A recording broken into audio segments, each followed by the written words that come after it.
Você já se perguntou se a história da criação que conhecemos é completa?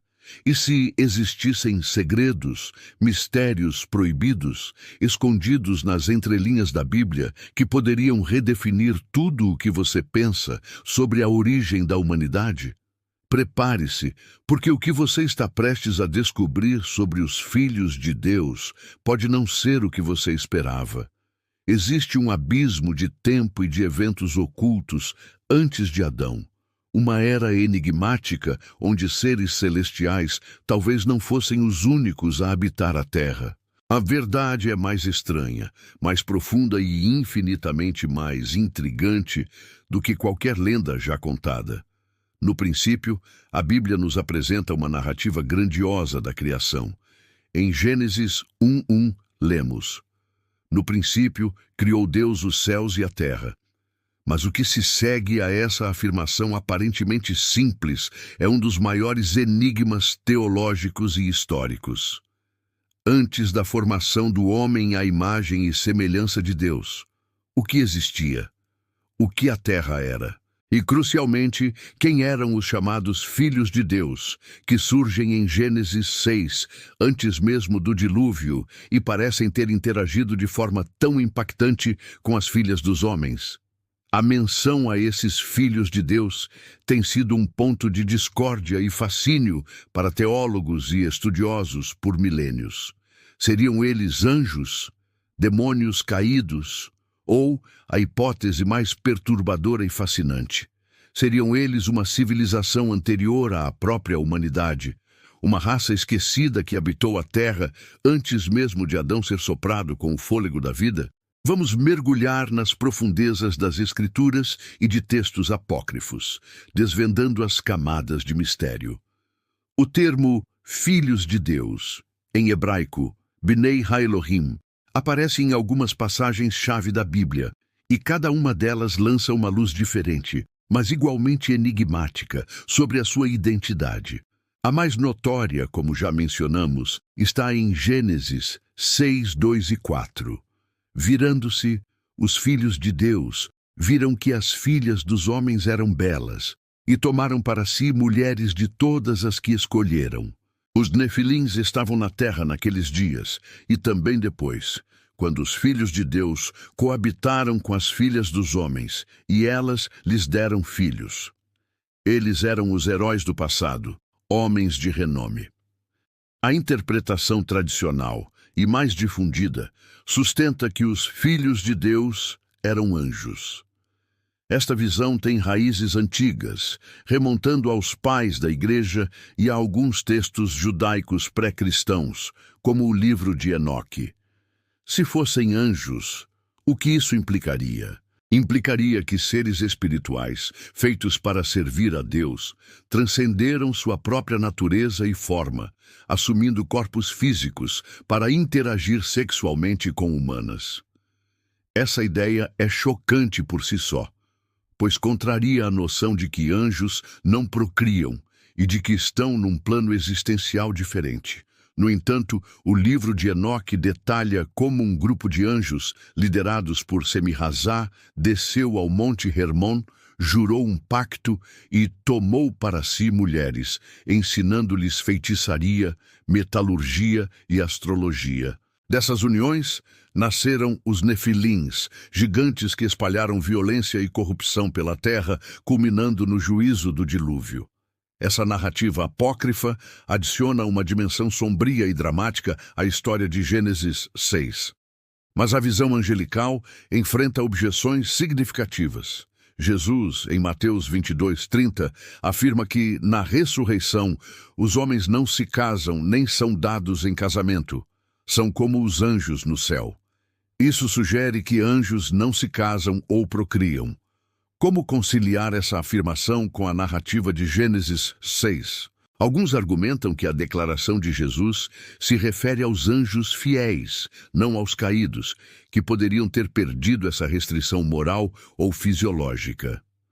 Outros propõem que a interação não foi física, mas uma posse demoníaca que influenciou a sexualidade humana.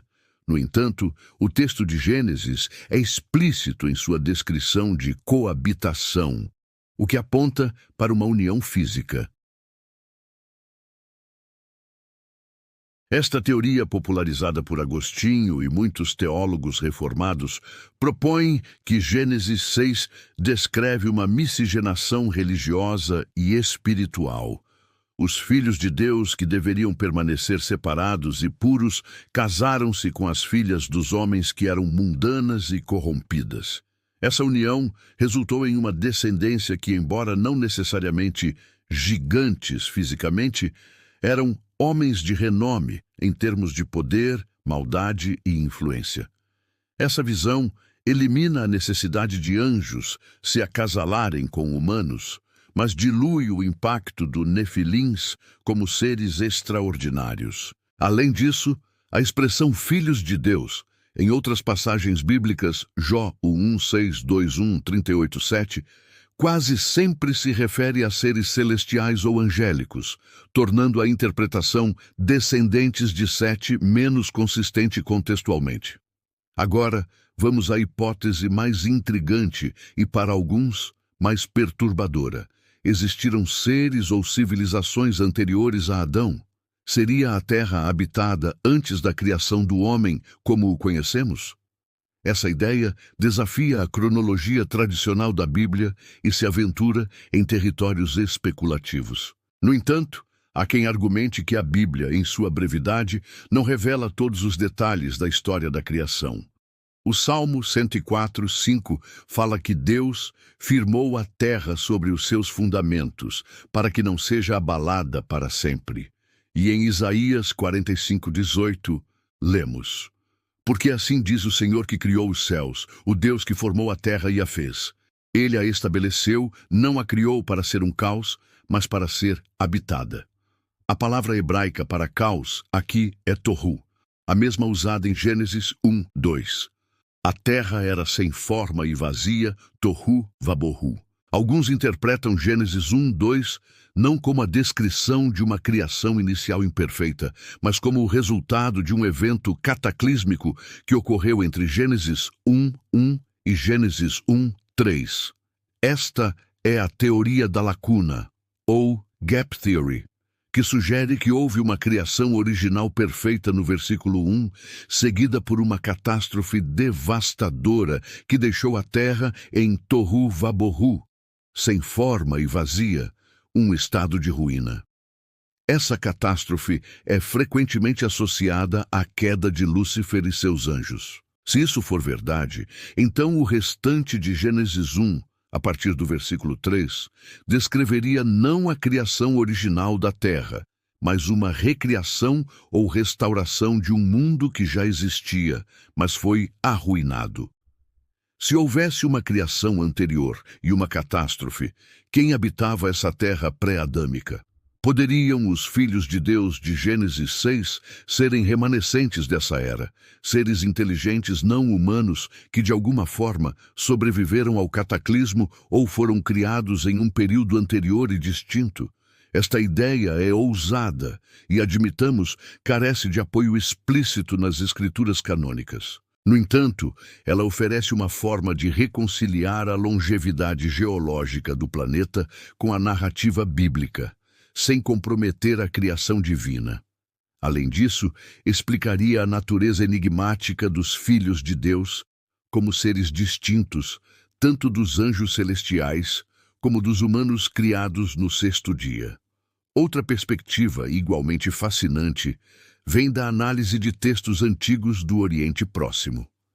Em algumas cosmogonias mesopotâmicas, existem relatos de deuses ou semideuses que interagem com a humanidade, gerando linhagens de heróis ou tiranos. Embora não seja uma prova direta a ressonância entre essas narrativas e a história dos filhos de Deus e dos Nefilins, sugere que esse tipo de interação entre o divino e o humano era um conceito presente na mente das culturas antigas, possivelmente refletindo eventos que, embora não registrados em detalhes explícitos na Bíblia, eram conhecidos ou transmitidos oralmente.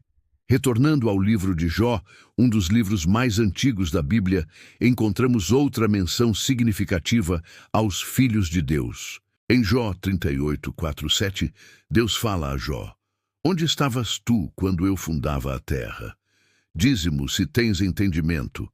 Quem lhe pôs as medidas, se é que o sabes? Ou quem estendeu sobre ela o cordel? Sobre que estão fundadas as suas bases? Ou quem assentou a sua pedra angular? Quando as estrelas da alva juntas alegremente cantavam e todos os filhos de Deus jubilavam? Aqui, os filhos de Deus estão presentes na criação da terra, jubilando diante da obra divina. Isso parece indicar que eles eram seres celestiais, possivelmente anjos, criados antes da terra ser firmada. Essa passagem reforça a ideia de que esses seres existiam antes de Adão e da humanidade. Se eles eram anjos, então a questão em Gênesis 6 se torna ainda mais premente. Por que se desviaram de forma tão drástica? A resposta pode estar na tentação do poder, na busca por uma forma de domínio terreno e na corrupção que a livre-arbítrio pode trazer, mesmo para seres celestiais. O diabo e seus demônios, afinal, são anjos caídos que se rebelaram contra Deus. Seria essa uma extensão dessa rebelião, onde um grupo de anjos decidiu intervir diretamente no plano divino para a humanidade, buscando criar sua própria descendência híbrida e, assim, corromper a linhagem que levaria ao Messias? A história dos Nefilins, os gigantes nascidos dessas uniões, adiciona outra camada de horror. O termo Nefilim, do hebraico Nafal, que significa cair, pode ser interpretado como aqueles que caíram ou aqueles que fazem cair. Eles eram homens de renome, não necessariamente no sentido de fama positiva, mas talvez como tiranos, guerreiros poderosos e violentos que dominaram a terra. A maldade e a violência na terra eram tão grandes que Deus se arrependeu de ter criado o homem, levando ao dilúvio universal. Isso nos mostra a seriedade da transgressão dos filhos de Deus e o impacto devastador de suas ações. Portanto, o mistério dos filhos de Deus, antes de Adão, nos força a olhar para a Bíblia com um novo olhar, com uma curiosidade mais profunda sobre as nuances da criação e a complexidade do plano divino. Embora a Bíblia não forneça todas as respostas explícitas, ela nos convida a meditar sobre a vastidão da obra de Deus e sobre a existência de realidades que transcendem nossa compreensão imediata. A história dos filhos de Deus é um lembrete de que a Bíblia é um livro vivo, cheio de mistérios que continuam a intrigar e a desafiar as mentes mais perspicazes. E agora, o mais importante. Qual é a relevância desse mistério proibido para a sua vida hoje? Ele nos lembra que a batalha entre o bem e o mal não é nova. Ela se estende por eras e dimensões que mal podemos imaginar. Nosso mundo está imerso em uma guerra espiritual que começou muito antes de nós, e entender a profundidade e a antiguidade dessa luta nos dá uma perspectiva vital sobre os desafios que enfrentamos. Se seres celestiais ou civilizações antigas puderam se desviar e corromper o plano divino, quanto mais nós, seres humanos, precisamos de discernimento e proteção. A verdade é que, independentemente da identidade exata dos filhos de Deus, a mensagem central de Gênesis 6 permanece. A corrupção do coração humano e a mistura do sagrado com o profano levam à ruína.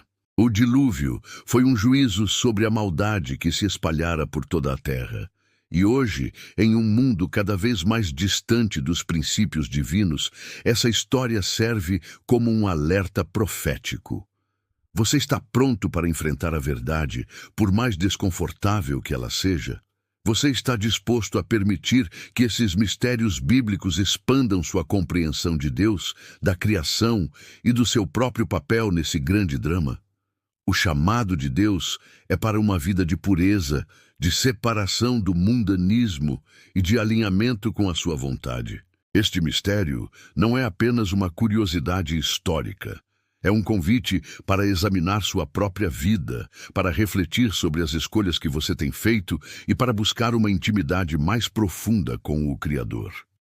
Não se limite ao que é fácil ou ao que lhe foi ensinado superficialmente. O Deus da Bíblia é um Deus de profundidades insondáveis, e Ele anseia que você mergulhe nessas profundezas com fé e ousadia. Se este vídeo tocou seu coração e despertou sua sede por mais conhecimento bíblico, se você deseja desvendar outros segredos e mistérios ocultos que podem transformar sua fé, então eu tenho um convite especial para você. Não deixe que o medo ou a dúvida o impeçam de ir além. Clique no link na descrição ou no primeiro comentário fixado. Lá, você encontrará recursos exclusivos que aprofundarão sua compreensão das Escrituras e o guiarão em uma jornada de descoberta espiritual sem precedentes. Não perca a oportunidade de mergulhar ainda mais fundo nos segredos da Palavra de Deus. Clique agora e comece a desvendar o que esteve oculto por tanto tempo. Sua visão de Gênesis e de toda a Bíblia jamais será a mesma. Abrace o conhecimento, abrace a verdade.